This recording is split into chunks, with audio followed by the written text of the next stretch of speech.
Lake George Battlefield Moments, a production of the Lake George Battlefield Park Alliance, preserving our area's incredible history. A weekly feature on 93.5 FM and live streaming at lakefm.com. Hello, everyone. My name is Bruce Venter, a trustee on the Lake George Battlefield Park Alliance. And our guest today is Dr. Russ Bellico. Russ is a summer resident of the area. He has a house in Hague. And then when it gets cold, he moves back to Massachusetts, western part of Massachusetts. It's still probably cold over there. But anyway, Russ is a well-known scholar of the history of this region. He has published a number of books, including Chronicles of Lake George, Chronicles of Lake Champlain. My favorite book that he's written, The Empires in the Mountains, about the French and Indian War and the American Revolution. So welcome to the podcast, Russ. Well, thank you for inviting me. I want to start with, I have a couple of things I want to talk to you about. I know that you were a diver, and you still dive, actually, but you belong to Bateau Below, and you did a lot of photographing of wrecks and things like that in the lake. In Lake George, what is the favorite thing you ever did or found or photographed or whatever?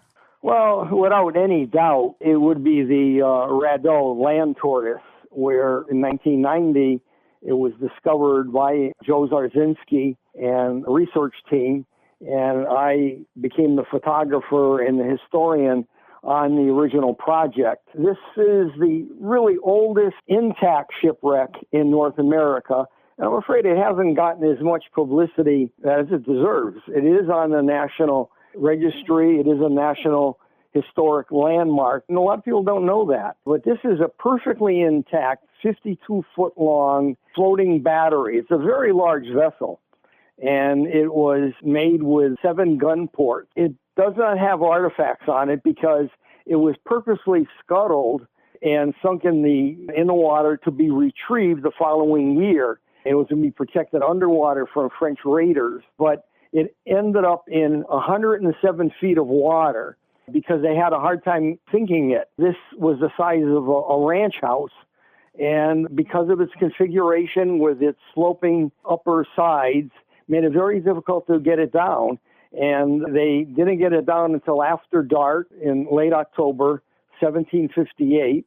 And as a result of that, it was lost until 1990, when Bateau Below, the forerunner of Bateau Below actually, found it with side-scan sonar. So there's no doubt that is the most important shipwreck in Lake George.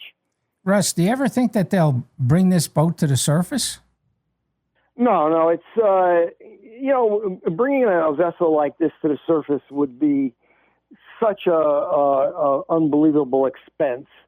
It would be, technically possible, but, given the kind of funding we tend to see, I would say no, because first of all, you need to have a building, climate-controlled building. You need to have preservation in place before you would bring it up. And this is what happened to a lot of significant shipwrecks in Lake Champlain. For instance, out of Arnold's Bay, one of the vessels that was brought up, very much intact, in 1952, ended up in a wooded area where a museum was to be built, and the funding fell through, and it ended up in, just in pieces and rotted away, for the most part, in the woods. And many other vessels, including the Duke of Cumberland that was raised at Ticonderoga in 1909, the Earl of Loudon that was raised in 1903 in Lake George. So there's a kind of a negative history about raising some of the. I'm not saying it's impossible, because the Philadelphia was raised in 1935.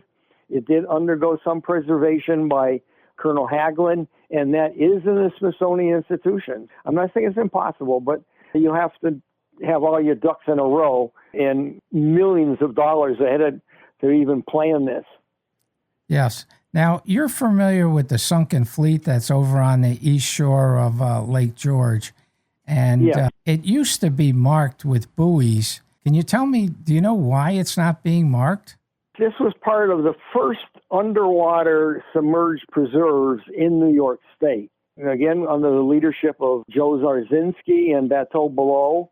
This was one of the early preserves, as well as the land tortoise, and then later another wreck off Diamond Island, the 1906 vessel called the Forward. What happened was apparently the DEC dropped the ball. I don't want to criticize them, but someone did, and it was no longer being buoyed. Well, why should they be buoyed? Well, this protects them.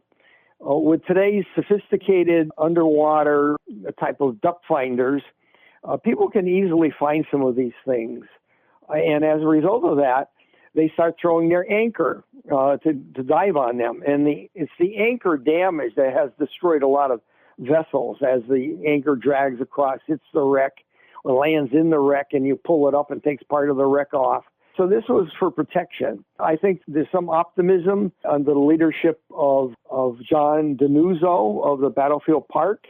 And hopefully we'll get the Lake Champlain Maritime Museum that manages the underwater preserves in Lake Champlain, including the one that's in New York, and that's the steamboat Champlain, which sank in 1875, just north of Westport.